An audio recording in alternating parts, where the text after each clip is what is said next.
Assalamu alaikum. Students, welcome to my YouTube channel, Knowledge for Students. Students, today we are starting the class number 40, and in today's class, we are going to learn the uses of had. लेकिन students class शुरू करने से पहले अगर अभी तक आप लोगों ने मेरे चैनल को सब्सक्राइब नहीं किया सो प्लीज़ सब्सक्राइब के बटन पर क्लिक कर दें। अगर आपको मेरी वीडियोस पसंद आ रही हैं और अगर आप इनसे कुछ सीख रहे हैं तो प्लीज़ लाइक एंड शेयर के बटन पर क्लिक कीजिए। और अगर आपको कोई भी कंफ्यूजन हो रहा है तो आप लोग कमेंट्स बॉक्स में जाके कमेंट्स कर सकते हैं। तो चलें स्टार्ट करते हैं हमारी आज की क्लास। तो स्टूडेंट्स, आज हम बात करने जा रहे हैं हैड की, राइट। अब जैसे कि हमने पिछली क्लास में हैज और हैव का यूज पढ़ा था, अब आपको एक चीज मैंने बताई थी कि अगर आप फर्स्ट फॉर्म यूज करते हैं तो वो प्रेजेंट है। अब हैज और हैव की सेकंड फॉर्म जो होती है वो हैड है, राइट। तो अब ये जो हैड है ये उसी मकसद के लिए यूज होगा जिस मकसद के लिए हैव और हैव यूज होते थे। फर्क सिर्फ इतना आएगा कि इसका जो सेंस होगा वो पास्ट होगा, ठीक है।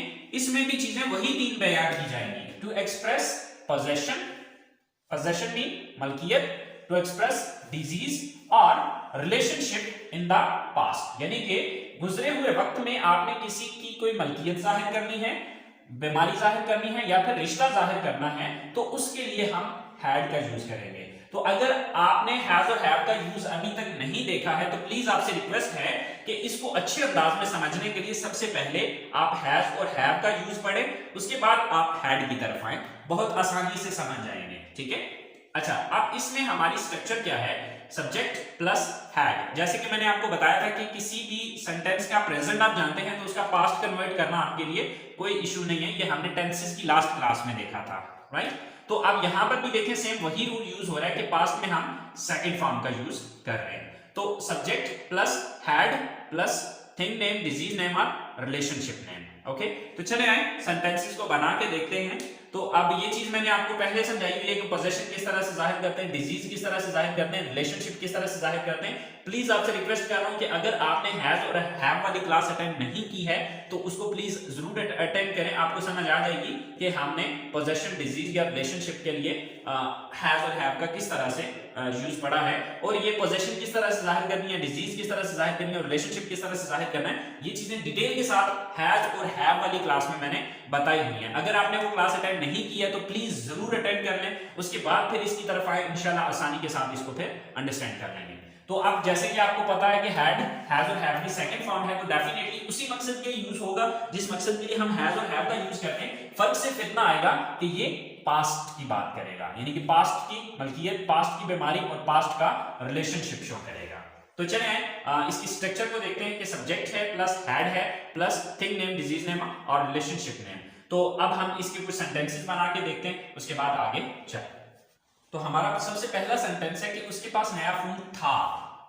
सो अब वो लड़का भी हो सकता है, वो लड़की भी हो सकती है। सो सबसे पहले सब्जेक्ट ही और शी, देन हैड, देन चीज का नाम नया phone, a new phone. He had a new phone या she had a new phone. उसे अस्थमा था या उसे दमा था। ही और शी, यानी कि ही भी हो सकता है, शी भी हो सकता है। हैड अस्थमा, दमे को इंग्लिश में अस्थमा कहते हैं। So she had asthma. उसके बहुत से रिश्तेदार थे,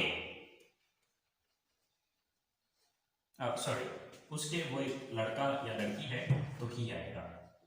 ही और she had many relatives. So he had many relatives या she had many relatives. So I hope so यहां तक बात समझ आ गई होगी। तो चलें अब बात करते हैं, हम एक और सेंटेंस लिख के उसको देखते हैं और उसके बाद इसके नेगेटिव की तरफ आते हैं। हमारे पास अगला सेंटेंस है कि मेरे दो घर थे, राइट। तो सब्जेक्ट कौन है यहां पर? आई, देन हैड, आई हैड, क्या था? दो घर, two houses. I had two houses. इसी तरह से मुझे दिल का मसला था। सब्जेक्ट कौन है, किसको दिल का मसला था? मुझे। तो सब्जेक्ट मैं, I, then had, then बीमारी का नाम लिखना है यहां पे, दिल का मसला heart, so I had heart problem, I had heart problem, मुझे दिल का मसला था। मेरे बहुत से शागिर्द थे, I had many students. So students, ये हमारे हैड के 3 यूजेस हैं। आप देखिए कि यहां पर मैंने चीज का नाम लिखा तो पोजेशन जाहिर होगी, बीमारी का नाम लिखा तो बीमारी जाहिर हो गई, और रिश्ते का नाम लिखा तो यहां पर रिलेशनशिप शो हो गया। कोई लंबी चौड़ी कहानियां नहीं है, बस सिंपली आपने इसका मकसद समझना है कि मकसद क्या है, ठीक है।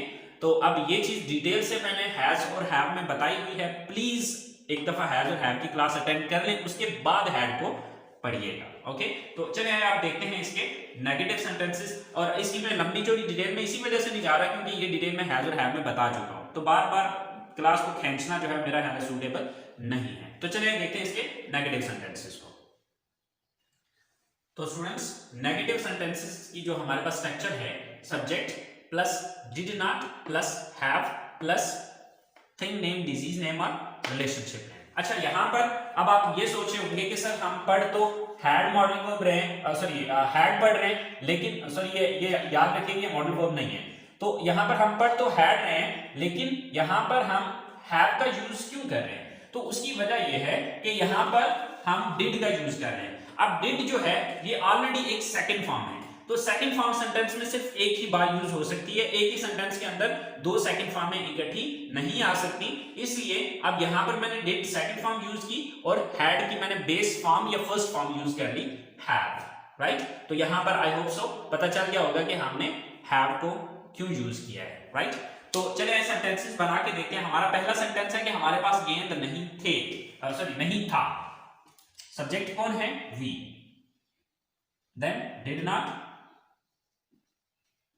then have, we did not have, क्या नहीं था? Game, a ball, we did not have a ball, हमारे पास बॉल नहीं था या हमारे पास गेंद नहीं था। सेकंड सेंटेंस है हमारे पास कि हमारे गले में मसला नहीं था या हमें गले का इशू नहीं था, we did not have throat problem, throat कहते हैं गले को, We did not have throat problem, हमें गले का मसला नहीं था। इसी तरह से लास्ट जो सेंटेंस है, हमारे ग्राहक नहीं थे, We did not have any customers,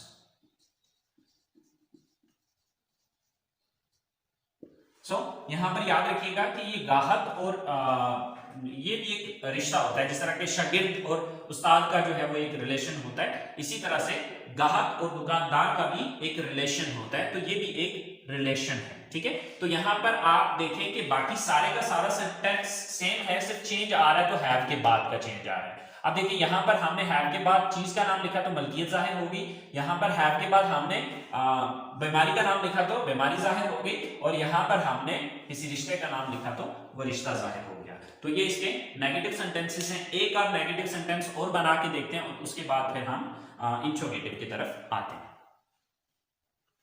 तो हमारा पहला सेंटेंस है कि उसके बाद पास दूध नहीं था।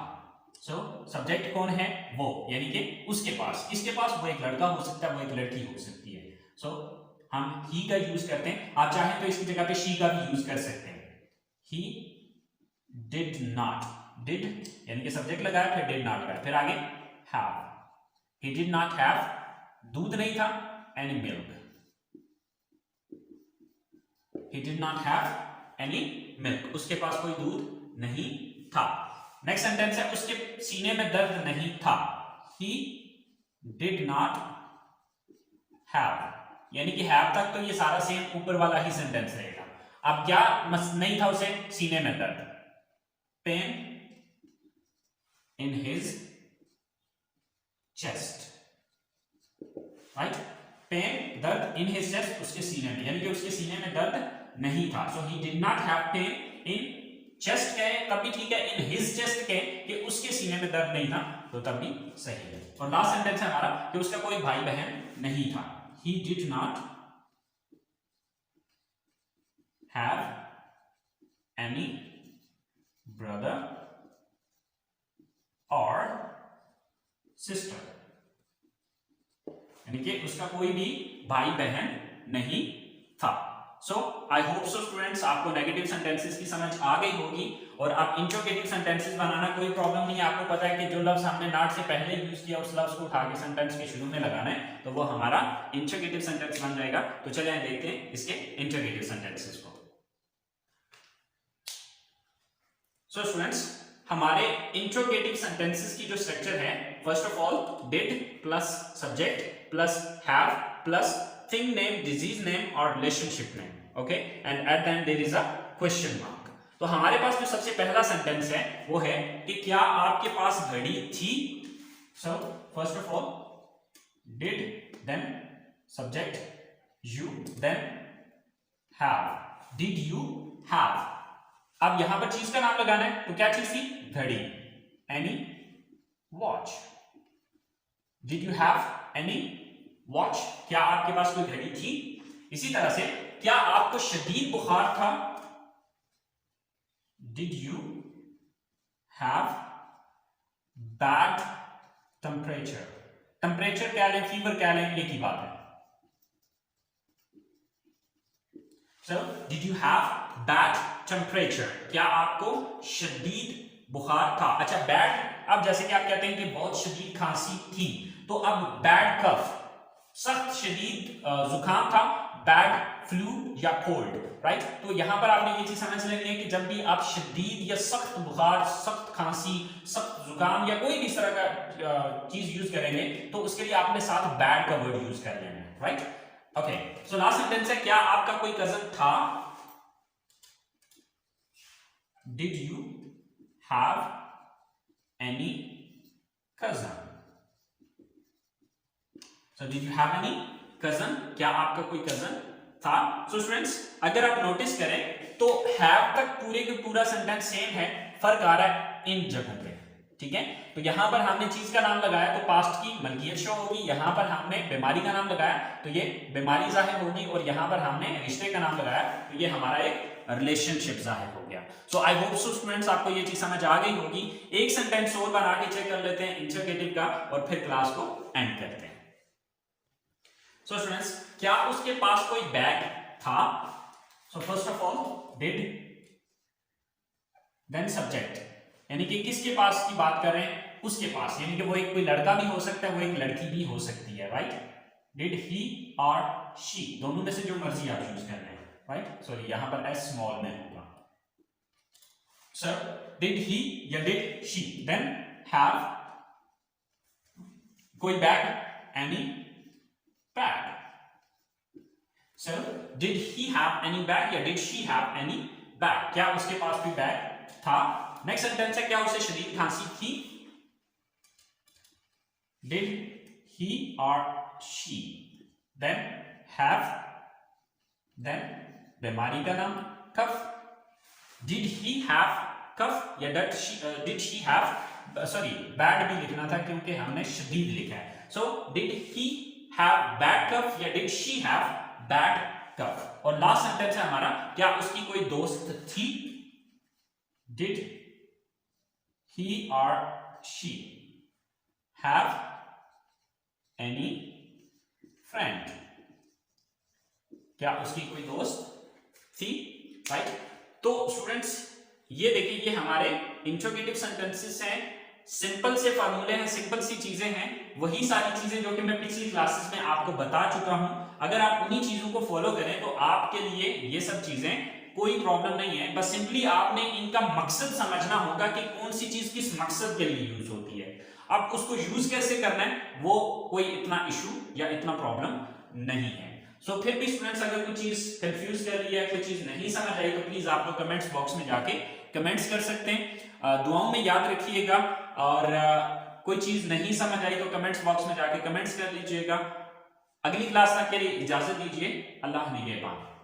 हाँ जी, बेरोज़गार हैं नाकाम हैं, काम नहीं मिला, दिहाड़ी नहीं लगी। अगर आप भी इन सब चीज़ों से परेशान हैं और ऑनलाइन अर्निंग करना चाहते हैं, रियल जेन्युइन अथेंटिक सिस्टम पर काम करना चाहते हैं, मेरे दोस्त मैं भी 1 साल पहले बेरोजगार था। मैं भी 500-700 हज़ार कमाया करता था, लेकिन इस सिस्टम पे आने के बाद ज़रूरियात के साथ साथ अपनी ख्वाहिशात को भी पूरा किया। और मेरे दोस्त आज की इनकम की बात करूँ तो 75,000 रुपये मैं कमा चुका हूँ सिर्फ आज के दिन। 1 हफ्ते में नहीं, 1 मंथ में नहीं, सिर्फ आज के दिन मैं 75,000 रुपये कमा चुका हूँ। पाकिस्तानी रुपीज़ में बात कर रहा हूँ। अगर आप भी इन सारी बातों से परेशान हैं, एक रियल जेन्युइन अथेंटिक सिस्टम की तलाश में हैं, अभी दिए गए नंबर पे व्हाट्सएप कीजिए और एक फ्री मीटिंग ज्वाइन कीजिए। अगर समझ आया तो बिस्मिल्लाह, ना समझ आया तो जज़ाक अल्लाह। 2 ही बातें हैं, तीसरी तो कोई बात है नहीं। थैंक यू सो मच, जज़ाक अल्लाह।